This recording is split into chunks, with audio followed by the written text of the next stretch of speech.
In today's Tech Bites, Apple and Samsung finally face off in federal court later today. It's the latest venue for the global battle between the tech giants over patents for mobile devices. Apple is seeking $2.5 billion in damages.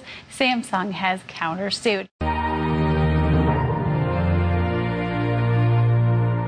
Together, Apple's iPhone and Samsung's Android-based Galaxy make up more than half of all smartphones sold worldwide.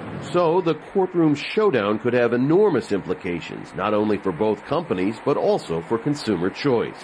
For these two to clash heads, it's really kind of indicative of how much is at stake, especially in the next 5 to 6 years. The smartphone market has so much room to grow, and both these companies have so much to gain from it. They really want to secure that spot.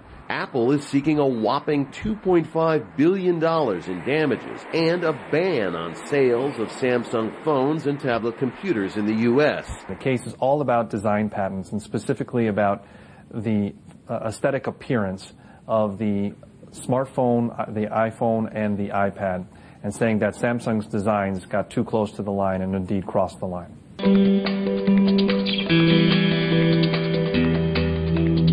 Apple's iOS-operated system currently has a 19.2% bite of the smartphone market, while Samsung, which runs on Google's Android, claims 30.5%.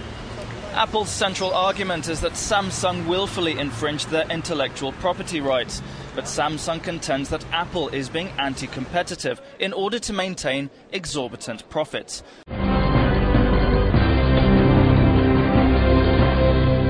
Lawyers for Apple are asking the court to stop Samsung from selling its smartphones and tablet computers in the U.S., and they're demanding compensation for the loss of market share.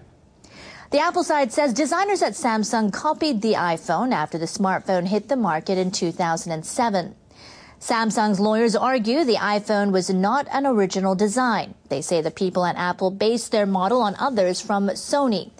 Samsung has countersued. Lawyers claim Apple infringed on patents for communication technologies.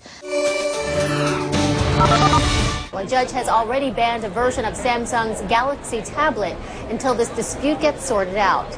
If Samsung is found guilty of infringement, then more of its products could be banned here in the U.S. or might have to be redesigned. For Apple, a loss could mean tougher competition, and the timing isn't great. Apple's iPhone was once the market leader, but Samsung's smartphones are now outselling the iPhone.